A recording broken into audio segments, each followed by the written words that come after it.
TV, connecting the diaspora. Education is the key to unlocking your family's financial future.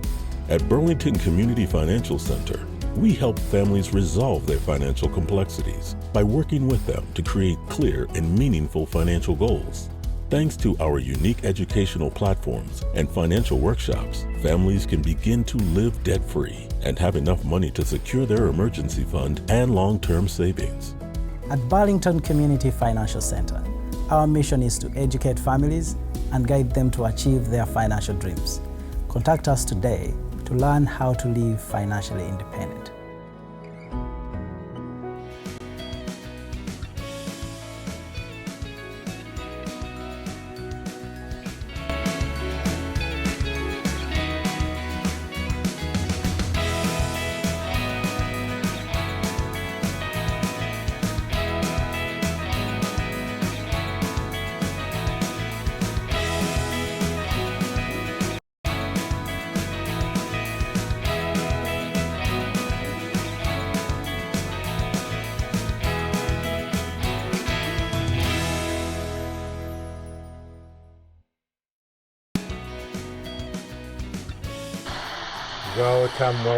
Welcome to You Voice, our dear viewers. We just want to welcome you. We thank you so much for taking the time, as usual. Thank you for taking time, as usual, to follow us and to watch our program and to follow us on all our social media platforms. So we just want to really express our heartfelt condolence and concern towards many families in Uganda, those who have lost loved ones and those who are still having loved ones who are in hospitals. We just want to really express our heartfelt concern, and we just want to let you guys know back home in Uganda and everywhere, the struggle is still on, not just the political struggle, but the struggle against COVID. COVID is real, so continue to take preventive measures and follow all the SOPs. So we just want to welcome you to the show, but keep encouraging your family members, your friends to just be cautious, and let's also pray for each other. So our show is intended to bring you a different perspective on the news in Uganda, different things, different affairs, and what's happening in Uganda. Many of you here in the diaspora don't know what happens in Uganda. So we are here to bring you to speed so that you can keep track with the current affairs in Uganda. So we interview different people and we get their insight, we get their view and their perspective on different issues, different affairs. And today we bring you friends and passionate activists, Martin Byakuleka and Tony Nsubuga of Maryland. So we just want to welcome you, gentlemen, comrades. We welcome you to the show.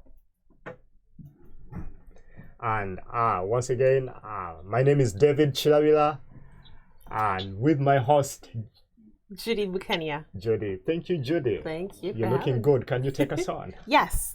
So we wanted to start off with the activity that happened yesterday. There were several protests around the world against the IMF's decision or upcoming sitting on Monday to discuss whether or not they were going to accept the loan request for $900 million to Uganda for COVID relief.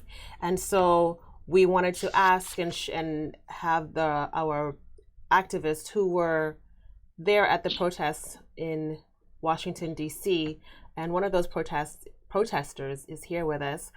Tony Nsubuga, welcome again to the show. Please share with us again what the protest was all about.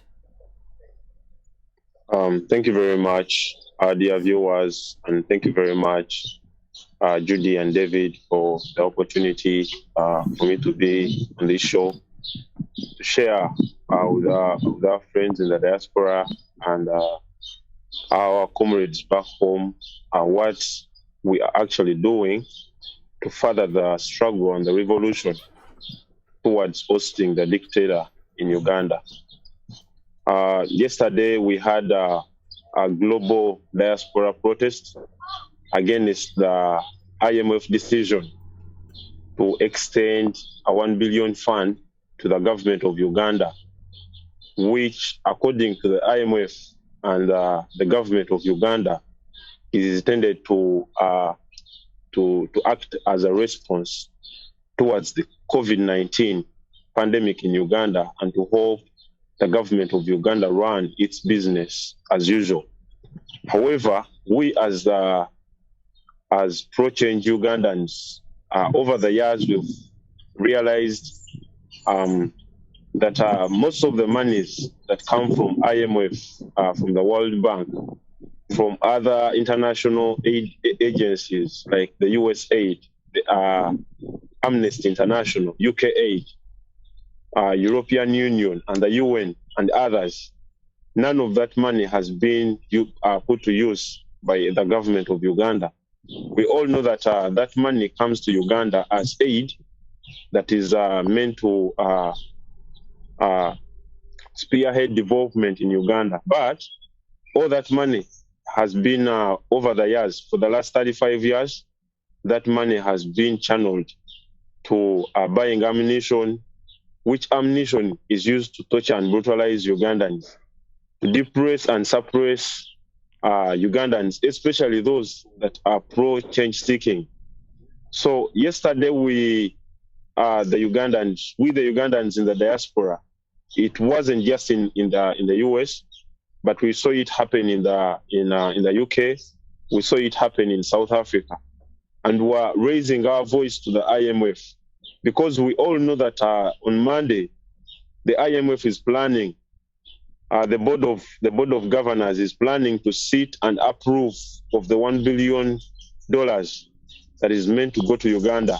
But we all know, like I said, this money is not going to help Ugandans. Over the years, the IMF has assumed that this money is going to Uganda probably to improve the health standards in Uganda. But we know what health standards are in Uganda. Recently, we just saw the Speaker of Parliament airlifted to outside countries for just COVID-19. Do you know how many Ugandans are dying down there? Yet the IMF consistently extends billions and billions of dollars to Uganda. So that in mind, we're seeking IMF's attention. And we are telling IMF, please, please, please reconsider. Don't send that 1 billion to Uganda. We don't know what your intentions are, but there is one thing we all know. When you fund corruption or when you fund a corrupt dictator, that's obvious that you also corrupt. So, Tony, sorry to cut you short. I just want to ask you one quick question. Don't you think, do you really feel, you as NUP, stroke people power, do you feel this is the right timing at such a time when COVID is on the rise in Uganda and many hopeless? You yourself, in your very words, you've said that the Speaker of the Parliament of Uganda was airlifted. It means there is insufficiency of, there's no good infrastructure of medication or medical aid. Don't you think it's the right time where Uganda needs this kind of money or this loan? Thank you very much, David. That's a very great question. But the point is, Uganda is in need of health standards, education, infrastructure. But over the years, this isn't the first donation IMF is extending to Uganda. But we don't just want IMF to stop giving us money. We want IMF to follow up on this money, because over the years, IMF has been giving Uganda thousands of billions of dollars, not even millions, billions of dollars. But none of this money has been followed up. The money has been, Museveni receives the money and misuses it for individual intentions. Most of the ammunition we see in Uganda, the tankers, the army that has been he has imported from neighboring countries. All that has been because of the power that is being given to him by IMF. So we are not saying Uganda does not need this money. We are asking IMF, please before you give this money to Uganda, make it a precaution that democracy and human rights in whichever country you're extending these monies are followed. Don't just give this money. Thank you for that, Tony. I want to bring into the conversation Mr. Byakuleka, who is the president of the Common League of the Ugandan Diaspora for Human Rights and Democracy. Recently, on the 25th, the Common League of the Ugandan Diaspora published a release on behalf of Ugandans requesting that the IMF boards and senior management do not approve the request for the $1 billion to the Ugandan government. Martin, can you tell us why this would be important, given that this is the second COVID relief package that Uganda would be receiving? Why, along with Tony, why do you think that the IMF should not send more money to Uganda? Well, first of all, thank you for bringing me to your program. This is my first time and I'm loving it. I thank the previous speaker, I think that's Nsumuga, for his views. That was wonderful. Now, he pointed out a contradiction. That contradiction actually came from Chiravida. I love that. The contradiction is such that Uganda is a poor country which is now facing a crisis, supposedly facing a crisis, an economic crisis, which is balance of payments. Now, balance of payments means that you have a critical issue whereby you are not getting enough from your imports to meet costs for. You're not getting enough from your exports to meet costs for your imports. Now, that is a serious. Normally, when that happens, the IMF extends to you what we call ECF. That is Extended Credit Facility. That is given out to poor countries that are having that kind of problem. Now, Uganda has been given this money because we are having a balance of payments problem, which is a result of the COVID-19. Problem, however, and as someone else has intimated before, is that we need the money as a poor country. We need the money to beef up our capacities, especially the clinical capacity, because the country does not have the clinical capacity to manage COVID patients. That is why you see now we are paying lots of money through private doctors. Private doctors are freeing our people because the country has no clinical capacity to deal with COVID. Now again, you find us going against this and saying, no, do not give us money. IMF don't give us money. It kind of sounds comical. It's like a tragicomedy. But the truth is, we know that when IMF gives us that money, it's not going to go towards addressing COVID issues. It is not going to go towards addressing the economic problem we are having of balance of payment. It's not going to help the traders. It's not going to help anybody. It is going to go towards classified expenditure, whereupon none of us citizens by law are supposed to query what a classified expenditure is all about. But we know it in our heart of hearts that term, classified expenditure, simply means that someone has taken the money for their own interest or their own personal use. So we are saying, IMF, please do not give us that money because it will not do what it is intended to do. Besides, we Ugandans are the ones who are going to be responsible for repaying that money. Now, if money is always taken and used by people in a manner we do not understand, in a manner that does not help us, it is unfair to tell us Ugandans to repay that money. I'll give you an example of the first tranche, as you asked me. The first tranche of money they gave us under ECR, I think that was emergency credit something.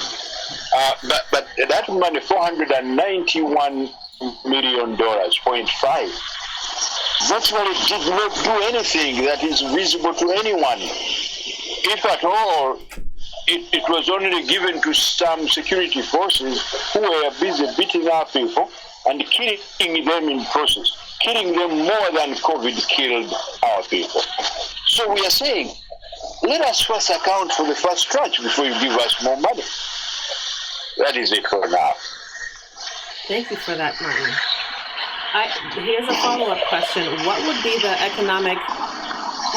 You did speak to the Ugandan citizens being the ones to pay back these loans, because it doesn't make much sense to always receive loans and not pay them back. How would it look like in your estimation? How would it look like? What would be the impact on the typical Ugandan citizen to have to pay these loans back? We've seen other countries like France having Haiti, for example, owe them money for their freedom and lording that over them. So how would it look like in our situation in this case?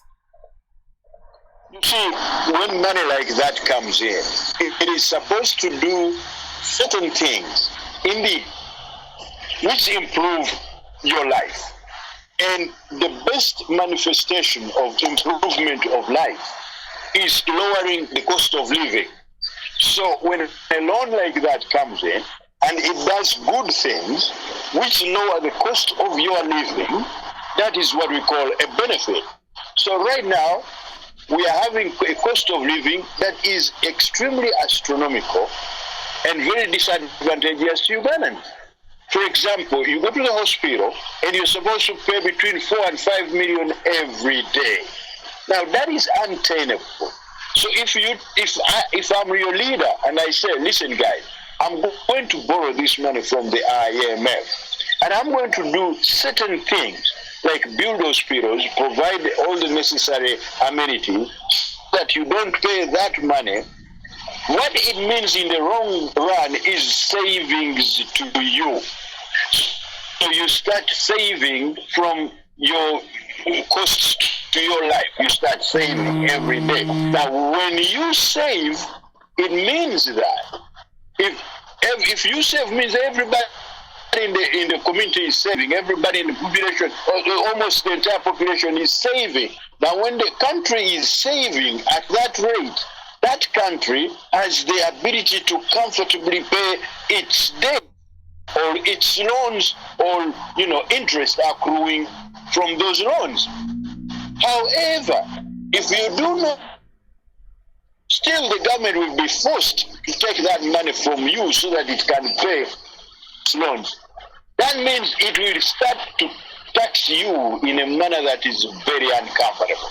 I think you've started to hear that now they're going to start some new obnoxious taxes. The reason why they want to do that is because the population has no capacity to save. Therefore, they are squeezing you. If you have no milk, bring blood. So they are squeezing you to get extra taxation so that the government can pay its loans. Now you end up suffering. Mercy. So Martin, one question from me. If you were in the government, or if you were in the government, how would you advise the Ugandan government to handle the whole COVID crisis? Because right now it seems to be out of proportion. It seems to be because there is a notion that you people that are not in the government are just opposition. You oppose everything that the government comes up with. So what would be your take? How would you advise the Ugandan government to deal with this whole crisis of COVID-19? The beauty of all this is that I have been there. I have been in government. I served for government for 13 years in my capacity as a diplomat. And I'm a professional diplomat, not these ones like the ones Museveni appoints from the village. I'm a professional. I read international law. I read international relations, and I read diplomacy. Now, with COVID, there are practically two approaches. One is controlling spread of the virus.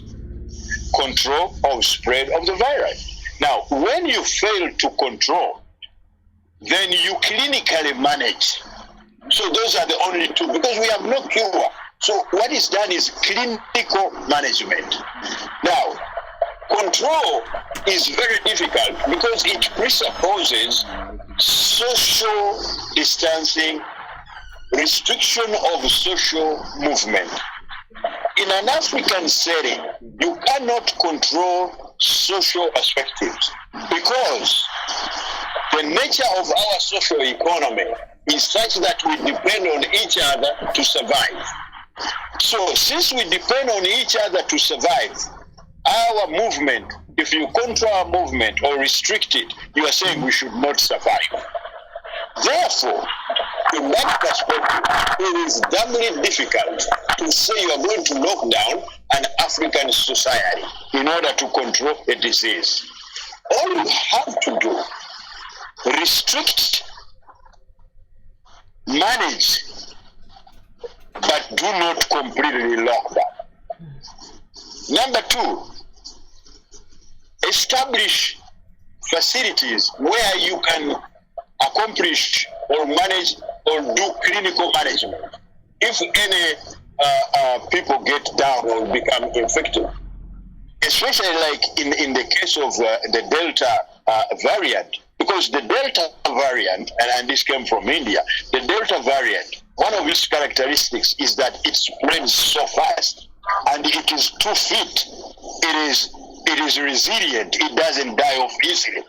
So when you have such a variant, you know that the matter of clinical management is going to be a huge issue because through physical control, you can't hold it down.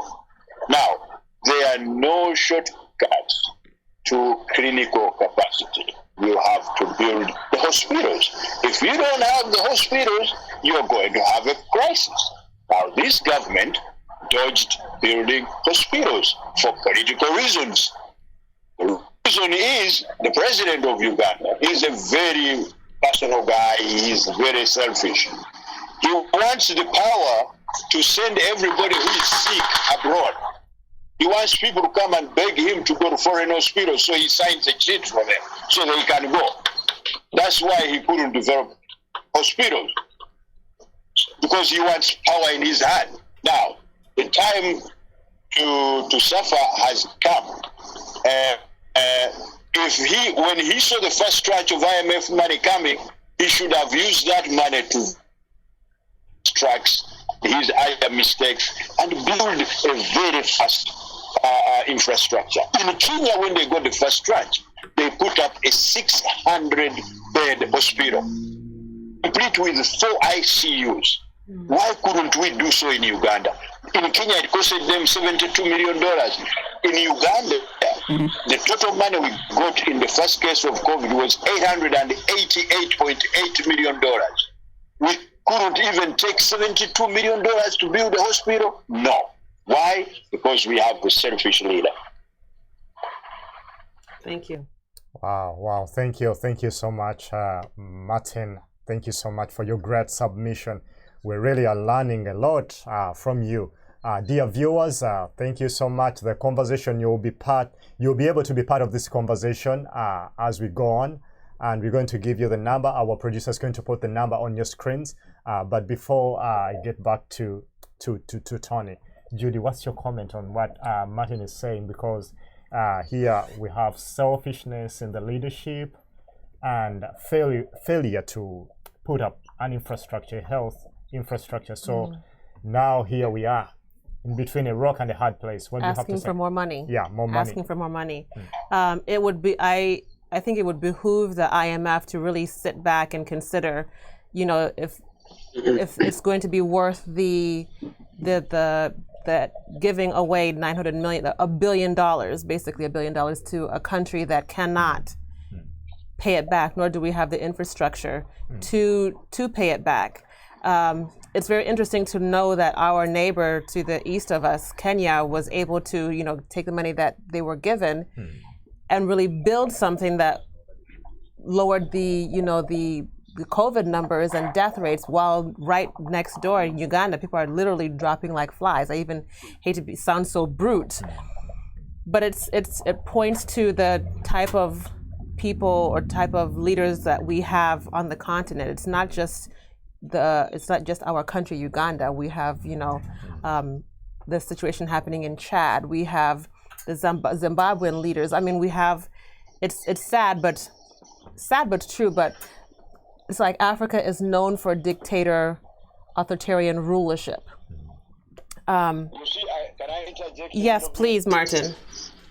Yeah, I wanted to tell you something about African countries. Go ahead. There is something we call the state. The state is, or what you call in your language, government. It is supposed to work for the betterment of the people, especially in our countries. It's supposed to work for the people. But the problem with Africa, we get leaders who hijack the state to work for them, not for the people, but to work for them. Can you imagine, for example, the state of Uganda collects a lot of taxes, but instead of using those taxes to construct a hospital for you, whereupon, as we said, the state works for the people. Now, instead of the government getting that money of taxes to construct a hospital for you, they take the money to Congo to build a road in the jungles of Congo. And you know why they went to build that road in the jungles of Congo? Yes. Okay, they went to build the road in the jungles of Congo so that they can extract gold, which they sell in very unclear circumstances. I just wanted to give you that example. Wow, thank you so much, Martin. Tony, over to you. Tony, if you hear me, I want to ask you a quick question. You've had many widespread protests in the diaspora. Have you gotten any fruit out of these protests? Because we might have disgruntled members and people here in the diaspora who really feel that these are futile exercises. You will protest, just another protest. You will protest, and then things will just be the same, more of the same. Do you have any fruit or any testimonies that you have gotten from these protests, or you just have to just keep on pushing? Thank you very much, David. You realize if what we're doing for the sake of, then I'm sure the next time we would mobilize our comrades, especially in the diaspora, to join us, go execute these protests and demonstrations. They wouldn't show up. Now, all the protests and the demonstrations we've had over time, they've ripped off. First, we started with Joslavich. Joslavich, I told you earlier on, he's one of the PR of dictator Museveni, and he subscribes to scribe strategies and advisors. Now, this guy's location is 1875 Connecticut Avenue. When we went there yesterday, these guys moved from this location, but their website states that they are there. But realistically, these guys moved, and they are hiding. They are chickening. Do you know why? It's because of the pressure we've inserted on these guys. Because of that same pressure, Mr. Museveni deemed it fit that Joslavich was incompetent to take on the mantle of whitewashing his atrocities against Ugandans. So he hired Machuri. When he hired Machuri came in. Machuri are very, very experienced, and Machuri are good at what they do. I remember in 2003 when China had issues of human organ trafficking. They needed to cleanse their image. So they hired Mercury. And Mercury's Barbara Boxer, a long-time serving Congress member, came out and started whitewashing. And right now, China is one of the examples. The US, Europe, UK, Africa, that they look to. As much as they have shortcomings in their endeavors, but they were worse than Museveni in Uganda. Right now, China's image has been whitewashed, and it's really very hard to talk of human organs in China, as much as it's still ongoing because of Mercury. So you know the capacities in which Museveni reached out to Mercury. The second, the previous protest, we went to Mercury's offices. And if you remember very well, the people that were assigned to Uganda in particular, the desk in Mercury that was assigned to Uganda in particular, they quit. They threw in the towel because the pressure was massive. So I'm telling you this: IMF's funds that are not that are not being put to use are diverted to these PR companies. Why should Museveni hire a PR company if he had no pressure on him? Wow. Those are the protests we are doing. Thank you so much. Let me just add this. Yeah. 2 weeks back, the IMF managing director, Kastalina Georgieva, came out and wrote a memo saying that Ugandans should write to her, detailing what the IMF how the IMF funds have impacted Uganda. Do you know why? Why didn't she or anyone in the IMF do that years back? It's because they've started hearing the echoes of our voices. Now we are getting past the echoes. We want to deliver those voices there. Wow, thank you so much. One last one from me before we go back to Judy and we change topic and we change gears a little bit. How would you address someone, because here at the Your Voice we believe we have friends and we want to speak to also the friends of Uganda. So how would you address someone who thinks that you are politically biased? It's a political bias because you lost an election and now you are biased and you just want to just trash and attack everything the government tries to do, however good or bad. You just want to demonize the government. How would you address that? Are you not just biased? Thank you very much, David. I'm going to be. This is how I'm going to attack this question. Now, think of the world as you know it. How many countries in the world have PR companies working for them? In Africa, we have Congo, we have Cameroon, we have Nigeria, we have Uganda. Do you seem to sense any similarity between these countries? If yes or no, I'll tell you. These are countries that are being occupied by dictators. Now, what we are doing is not just bias. It's not even bias at all. We are trying to raise voices of the voiceless. We chose to take a stand and lend a hand. So we are lending hands to our friends in Uganda. Things that we do in the diaspora, not even 3/4 or a quarter of it can be done in Uganda. We are trying to speak out. We are putting the government in Uganda to use. It has previously been dilly-dallying with these guys, gets the money, uses it for personal use. I'll give you these statistics. My friend, Comrade Biakuleka, Martin, said something about COVID-19 and the response to it. we all remember that in the early days of COVID-19, there was a video that circulated on all social media platforms, and it was from a news broadcast that was covered by NBS, where the Ministry of Health was showing the country and the world how prepared they are for this pandemic, and they showed us a couple of beds, ICU beds.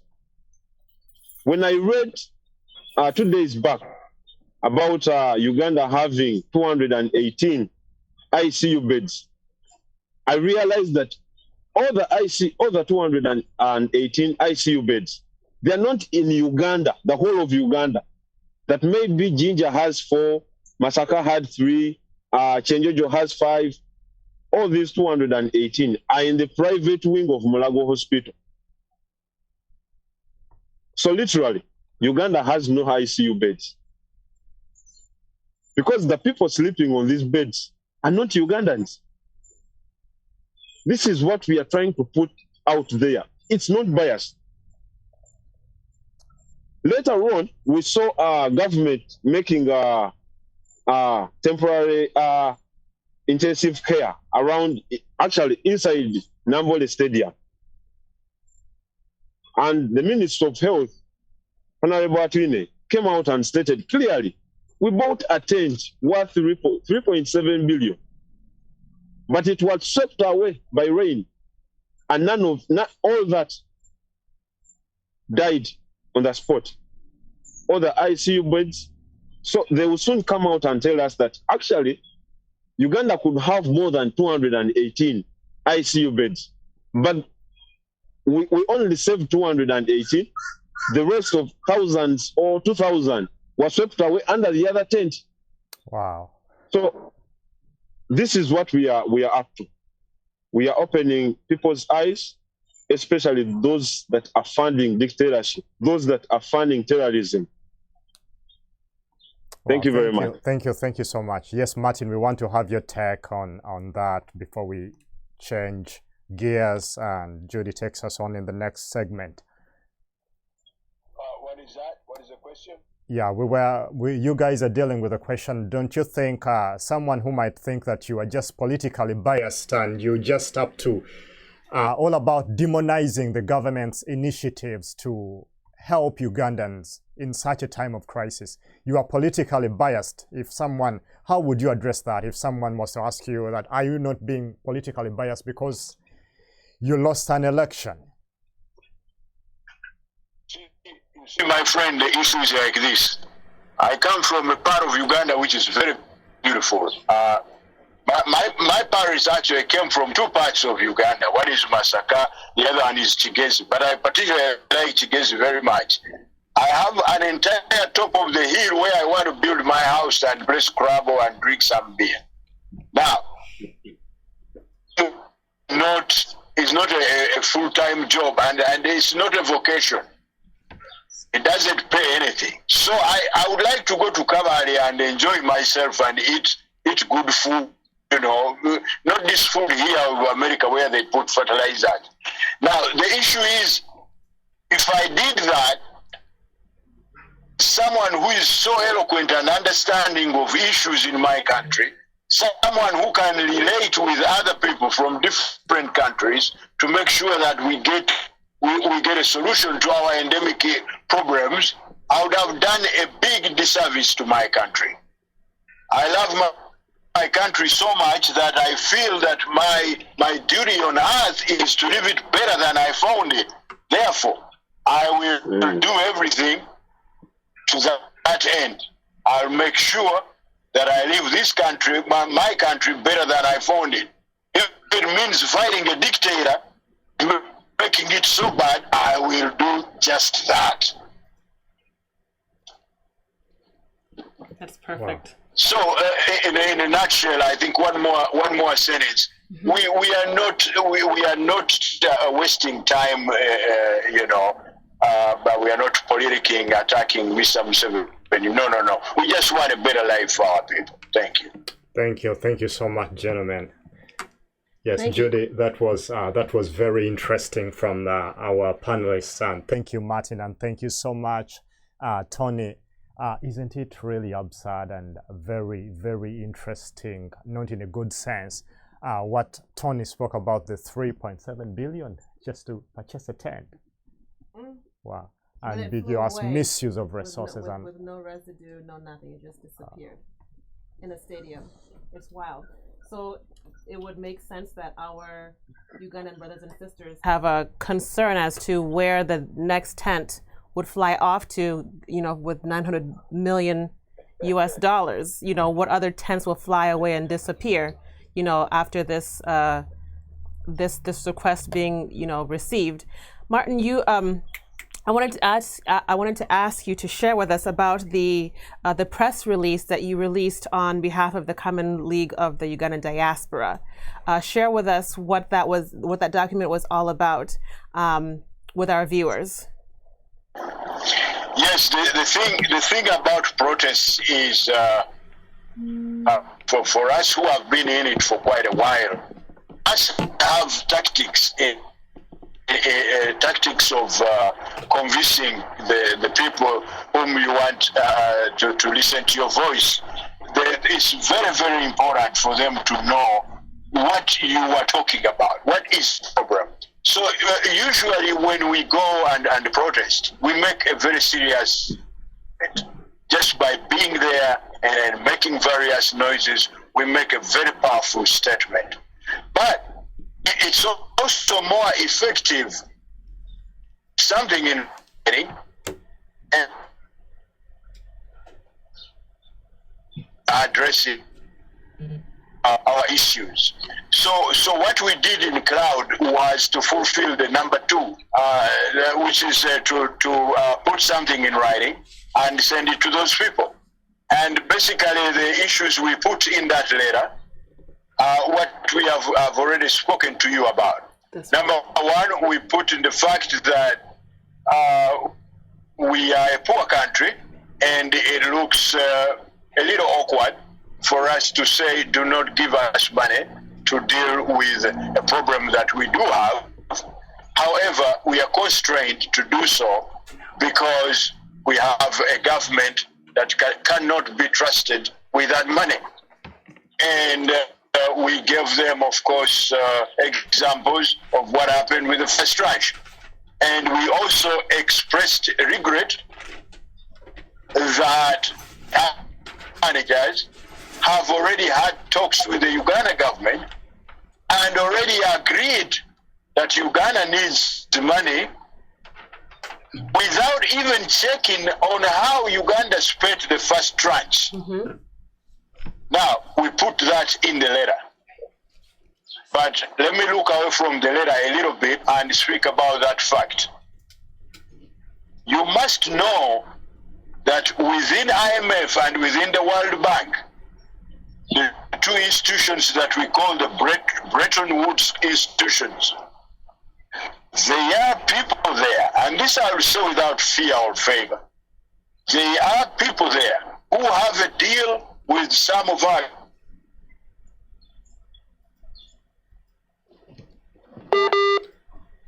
the connection is poor. Martin, are you still there?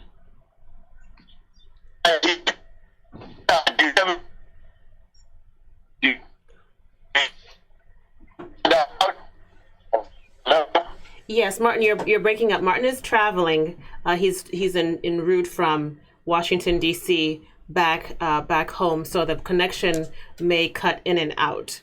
Can you hear me? Let's go to Tony. Okay. Before we open up the calls, the number that you will be calling on is 978-413-6249. It's on WhatsApp. Wherever you are from the world, you can join and be part of this conversation. But before we go into that segment, or before we get Martin back, I would love us to hear from one of us, a comrade, an activist and a medical practitioner and a great NUP activist and supporter, Henry Masembe. Henry, can you hear me? Yes, I can. Can you hear me? Yes, I can see you, Henry. Nice to have you on the show. greet Can the you hear me? viewers, and just give us your take on all these issues. I know you've been following, right? Yes, I have. Okay. Can you hear me? Yes, I can hear you very well. All right. I just really want to appreciate the people who are listening in, who are watching. I can see the viewership, but most of all, I would love to appreciate Tony for participating in Washington. We really tip our hats off to the people who participate, who go to Washington, who go to New York. To Martin, I don't know if Martin can hear me. Because you're kind of breaking up. Is Martin back with us? Is he still on? Yes. Yeah, we can get. Yes, he's on. But he's on. All right. So, Martin, I really wanted to bounce something off of you because last week we had a guest, an American friend of ours who is a friend to Uganda. But a lot of people have a notion that when big organizations like IMF and the EU and the government of the US give money to countries like ours, like Uganda, these monies go and help the people on the ground, which is a lie. You know, it's very frustrating, but it's something that we've had even when the US has tried to put sanctions on North Korea. The Americans say, oh, but they are trying to punish Kim Jong-un, but the people who are on the ground are the ones who are going to suffer. And we've also had that in Russia.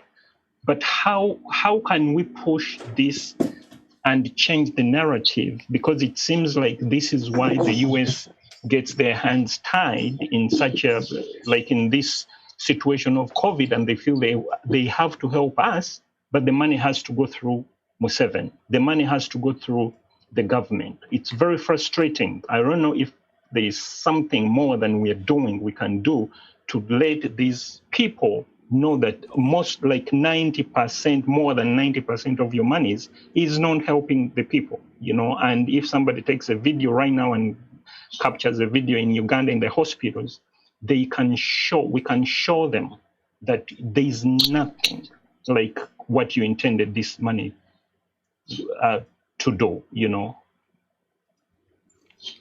Okay, Martin is on. Did you hear that question? To respond to that question. Hi guys, can you hear me? Yes. Yeah, I was going down a hill and I lost altitude. Now, can you just repeat to me the salient issues of that question? No, I was just saying that I could feel you. I think you were talking about how the money that comes from IMF does not reach the people. And I've had that frustration, and I addressed it with our guest last week, who was she's an American, a friend to Uganda, who was saying that, but when we stop funding Uganda, the people on the ground are going to suffer. It's a notion that these countries have, and you've had it when they try to put sanctions on North Korea and Russia, that you intend to punish Putin and Kim Jong-un. Increase that volume a little bit. Oh, he can't hear me. Yes. David, can you explain to him? Yes. So Martin, Henry is saying that when friends to Uganda or friends to other countries who need aid are listening to this conversation, their typical concern is, well, if we punish Museveni or if we punish Putin, it's the people on the ground, it's the small people who suffer. How do you mitigate a conversation like that, where the consensus is that we can't? It would hurt everyone, or it would hurt the smaller people if we put sanctions on a dictator like this. How do you mitigate that conversation? Yeah, that is a very legitimate concern. Very legitimate concern in the field of international relations today. But the issue is these guys sometimes do not allow us latitude to talk with them. Because if we can have a dialogue between the activists and the lenders and donors, probably we can improve the narrative.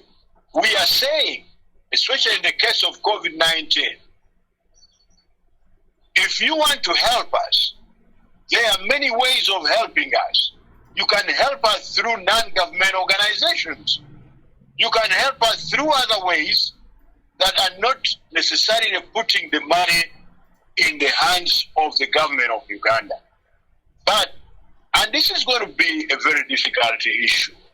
If we don't succeed here in what we are doing and in what we were protesting, here I go down latitude again. I hope. Are you still listening to me? Yeah, We can still hear you. Yes. Okay, great.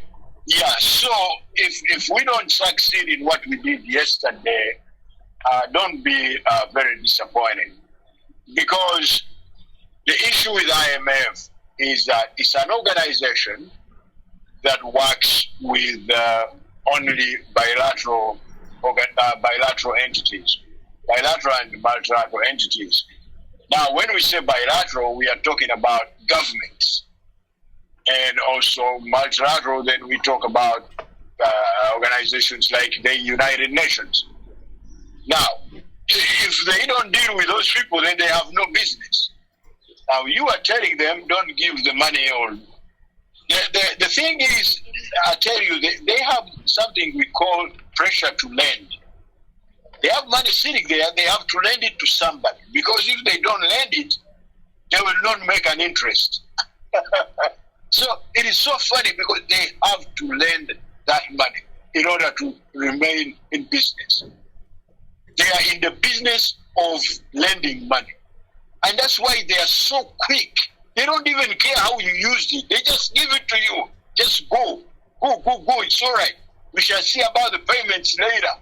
You see, I want you to understand this. And when I was still a graduate student many years ago, we used to call it the pressure to lend.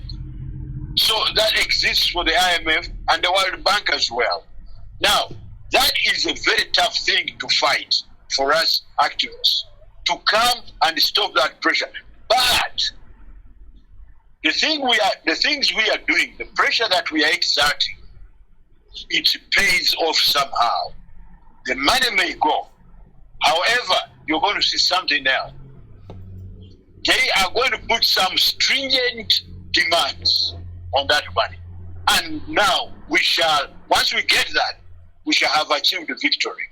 So for all your listeners, I want to tell you, if the money, the 900 million goes to Uganda, don't say we failed. No. Pay attention to the demands that were put alongside the tranche or the money that went. That will be the most important thing. And that's because, when we are planning, we set the bar. When you set the bar at 90, you want 75.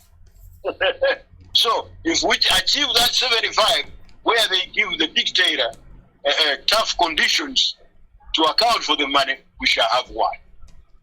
Wow, thank you. Thank you so much, Martin, for that very, very great deliberation. Now we want to go to our callers. This is the You Voice, and we believe that you, the common person, right there sitting by your TV, by your phone, watching us, you can be part of this conversation by dialing 978-413-6249. The number is on your screen. It's on WhatsApp. You can call us right now and be part of this conversation. Great deliberation from this gentleman. Indeed. And thank you, Martin, for that last thing that you said, because we are pushing for the IMF to decline the loan request. But what you're saying is that even if they do accept the loan request, we want to be careful as to look to see what are the demands that are attached to that loan if they say yes, and how much of the loan would they give, because the loan is for 900 million.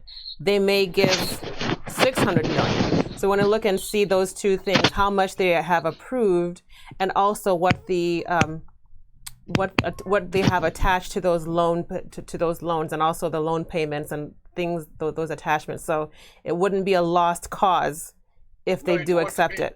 It won't be. And the other things that make these people take note is, like the letter we have written to them, we put some technical words. Those technical words are very important. When they read them, they know that they are dealing with people who know.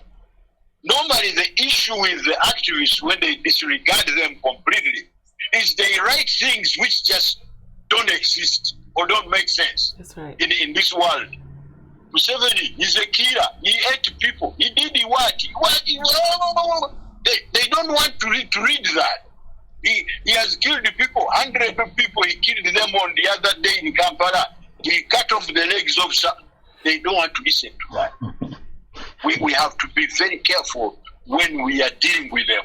We must show that we know. That is why, among us activists, you should always look into yourselves and say, if we are writing about Nankasa drums, who has a mastery of this issue? Get that person to write your letter to the donor you are talking to, because then the language will be understandable by the donor. That's right. Thank you so much, Henry, and you, Tony. I want to very, very briefly, in just a minute, each one of you. Apart from people here in the diaspora, are there any plans or initiatives that you are doing to sensitize or to help people back in Uganda, or is it a diaspora struggle right now?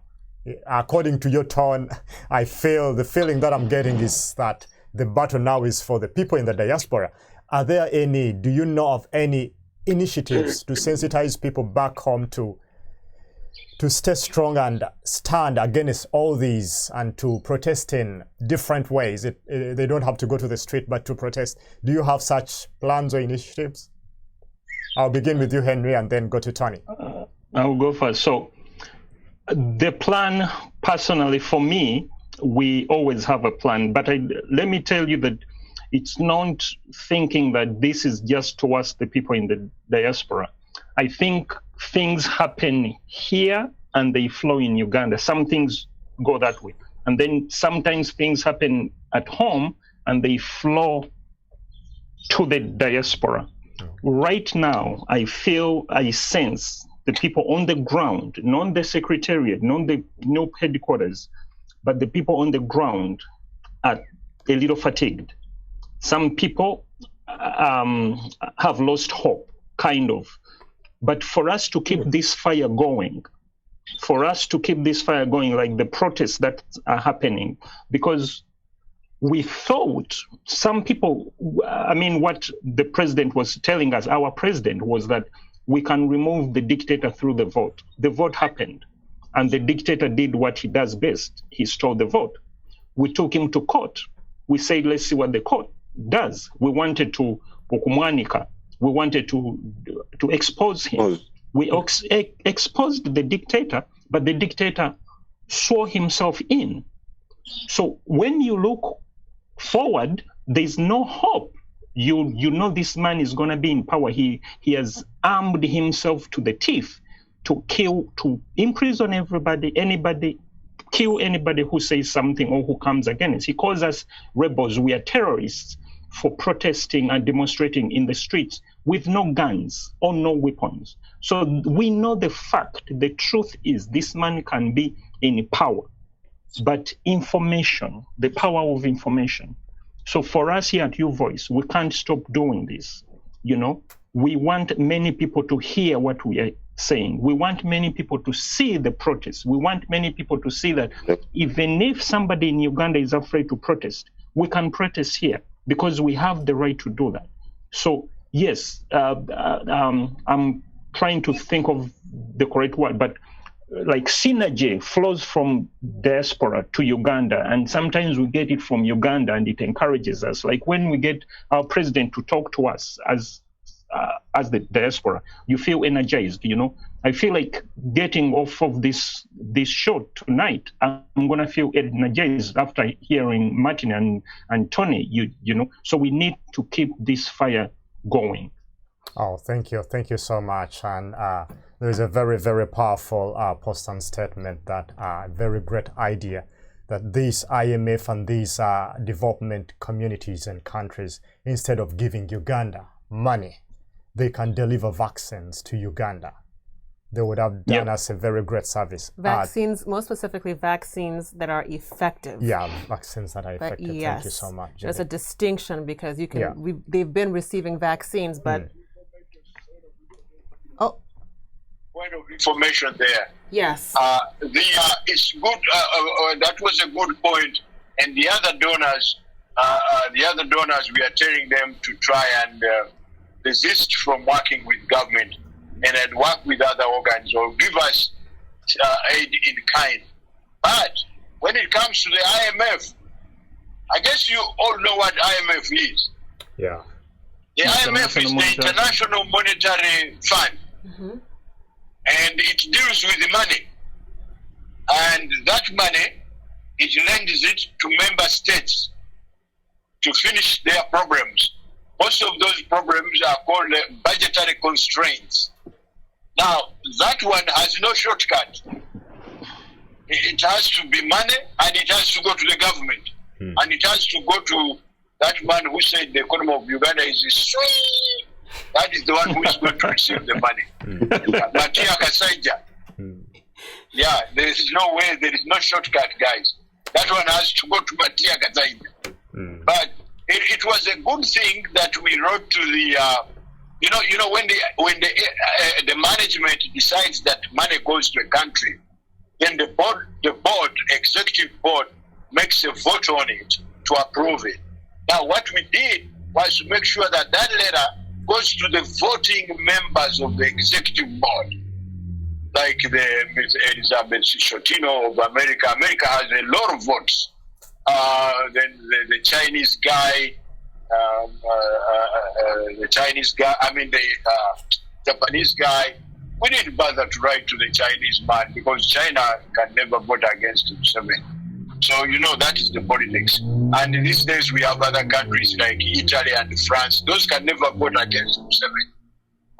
But we got, the Latin, South America, all those countries we gave our letters to see. It will be very interesting. Let's wait for Monday and see what happens. Oh, thank you. Thank you so much. Over to you, Tony, as we prepare to wind up this conversation. It's very interesting. It's so sad that time is not on our side. Tony, over to you. What are you doing as the diaspora and people power or NUP coordinators? What are you doing to see that Ugandans do not lose the steam? Tony, can you unmute yourself? I can hear him. Tony? It's not muted. Okay. You can't hear me? Okay, I got you now. We hear you. Okay. Thank you very much, David. Now, before I answer that question, can you please allow me to put forward just a few remarks about the previous submissions by Henry and Martin? Okay. All right, thanks. Now, I remember last week, Henry, together with the other panelists, the US and Ugandan friend, were talking about how stopping these funds flowing into Uganda is likely to affect Ugandans. But I think Henry clarified about that, and I want to add my voice on it. Ugandans will either way suffer. Getting IMF 1 billion to Uganda does not imply in any way that Ugandans are going to live a better life. No, it won't. Like I said, I earlier on said that in the early days of COVID-19, the ministry procured a 3.7 billion ICU temporary tent, and it was swept away by rain in just a week. The most current, the current scenario should be Silverbacks Pharmaceuticals Limited in Uganda. That company is owned by Muhoozi's wife and one of the daughters of Sam Kutesa. Yes. That company was contracted in an inflated budget of 6.4 billion Uganda shillings to supply Mulago Hospital with 450 oxygen cylinders. Now, first, to begin with, the 6.4 billion Uganda shillings is totally inflated. But even with an inflated budget, these two ladies did not supply the 450 oxygen cylinders. And we all know that right now Ugandans are perishing because of lack of oxygen. So We already have 6.4 billion in Uganda. Sorry, Tony, to cut you short. Henry, can you please mute your phone for a little while? There's a feedback. Thank you so much. You can go on. Yeah, so we can assume that as part of the previous 1 billion that the State Department sent to Uganda was supposed to ensure that Mulago Hospital and other hospitals have oxygen cylinders. 6.4 is given to Silverback's Pharmaceuticals, a first family company. It does not deliver. This is what we are trying to put across, comrades. IMF, donors, please follow up on these monies. As much as we need the money, but please ask for accountability. And don't just take accountability. Go to Uganda and see whether the money is actually being put to use. Now, heading to the question, Ugandans have not lost hope. And Ugandans have not actually stepped out of the revolution. Ugandans are still part of the struggle. Ugandans are still part of the revolution. The only difference we have here is Uganda has no leveled ground for opposition members or pro-change seeking Ugandans to express, but they are following and they are seeking the flow of information. So there is nothing like, how are we going to get them back? They are already there. We just have to keep the information flowing, Once we have the 1 billion cut off, we are very sure that will be a very big add to this struggle. Thank you so much. Your final remarks to the people in the diaspora. Appealing to the people of diaspora, please don't give up. I'll say this one thing that I've already said that we should do. We don't need guns to gun fight Museveni. All we need is a phone, which we all have. We need internet, which we all have. We need to call those senators, call those representatives, write to them. And please show up when we need you for these demonstrations. But then the most important one, please, Judy, I need you to share with our viewers and the people in the diaspora the number where they should send their contribution to the welfare team. Because the people in Uganda need us. And as much as they have no leveled ground for them to protest and express, we have so many of them that have been brutalized, so many of them that are still being kidnapped, so many of them that are being detained in military detentions, and they need justice. Now, all this is only possible if we support the welfare team. $10, $20, whatever you can, please. We are still hosting the dictator. So link up with Judy with that number she's gonna give us, and make sure that you drop in something. Wow. Thank you very much. Thank you so much, Tony. Thank you. That was Tony Nsubuga, very charismatic, very vibrant, and yeah, thank you for great deliberation. Do we still have Martin? Yes, Martin, you're on.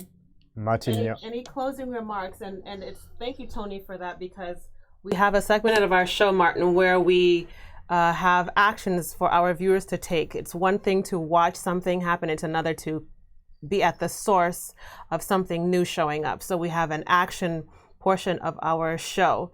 And Tony started off with actions that our viewers can take. One of the big things that the People Power has is the welfare team, and the welfare team is accountable for caring for people who are on the ground. We have patients who are in hospitals waiting for admission, waiting for surgeries. We have our comrades who have been brutalized in prisons.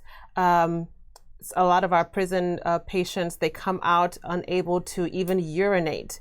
And so there's a need for, surgeries to happen. And so we've taken care of a lot of people, admitted them into different hospitals, and paid for those hospital bills, but those bills climb the longer a person stays in the hospital.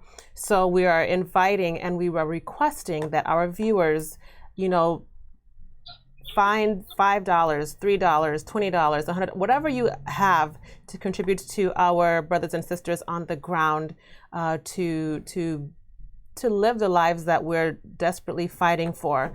We are requesting that you would send your contributions to the Cash App. It's People Power UG, and in the subject, welfare team, and your money will go directly to the welfare team, and it's the welfare team that distributes to those people on the ground who go straight into those hospitals and pay those bills, we're taking care of medications as well. A lot of our patients leave hospitals, and some of them are on lifelong medications because of the brutality that they have experienced on the ground in the prisons. And so again, the Cash App handle is People Power UG on Cash App, and in the subject, welfare team. So Martin, what's an action that our friends to Uganda, our viewers, can take to lend their weight to the struggle? Well, I know that you guys, your target population is Ugandans in the diaspora, and particularly those who know English or who speak English. Now, what we are engaged in is what you call the struggle to remove bad leadership. It is everybody has to participate. It's not a few people. Everybody has to participate. Before you ask where the struggle has reached, you ask yourself, what have I done for advancing? That is a very critical issue of self-examination regarding change in Uganda. What have I done? As me, what have I done? And some of us do things that the other day, a fellow sent me a question on Facebook, and he said, it's okay, I appreciate what you do, but this is something of concern to me. When do you sleep? And I just laughed. Now, this is a man who had been following me almost every minute, and he saw that now, this morning, until about 3, I had not yet gotten off the computer. I was working. So that kind of interest is very interesting. If you are a participator of that caliber, then you also participate quite heavily. Since you guys speak English, please, all of you must have Twitter accounts. And when you have Twitter accounts, see what others have tweeted. Our organization, Cloud, CLOUD, it tweets quite regularly. See what we have tweeted, just check in there and see what we have tweeted, and simply retweet. Simply retweet and like. That right there is a very important act. Thank you. Thank you so much, Martin. So you heard it. Cloud, CLOUD on Twitter. You just follow them, retweet, and like from the comfort of your own living room on your couch. Actually, our handle is at Uganda_diaspora. At Uganda_diaspora. That's it. So at Uganda_diaspora. You follow them, like, retweet, and then you go to your Cash App and you send your contribution to the welfare team for our brothers and sisters on the ground. And you do this consistently. And it doesn't matter how much you give. You're giving your time, you're giving of yourself, because everything matters. Everything matters.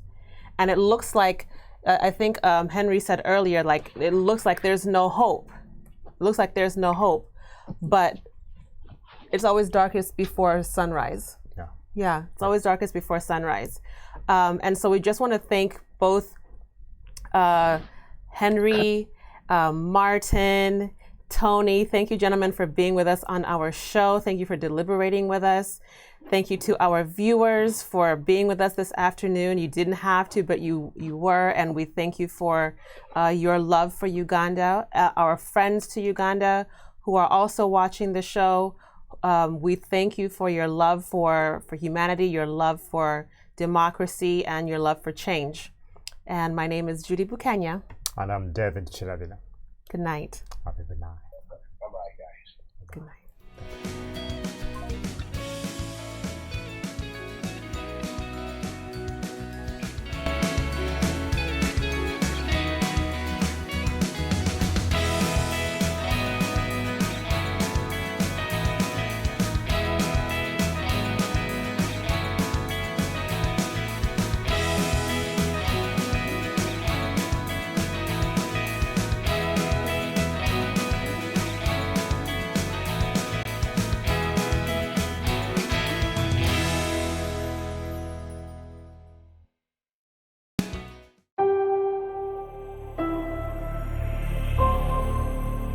You are watching AI TV. AI TV, connecting the diaspora. Education is the key to unlocking your family's financial future. At Burlington Community Financial Center, we help families resolve their financial complexities by working with them to create clear and meaningful financial goals. Thanks to our unique educational platforms and financial workshops, families can begin to live debt-free and have enough money to secure their emergency fund and long-term savings. At Burlington Community Financial Center, our mission is to educate families and guide them to achieve their financial dreams. Contact us today to learn how to live financially independent.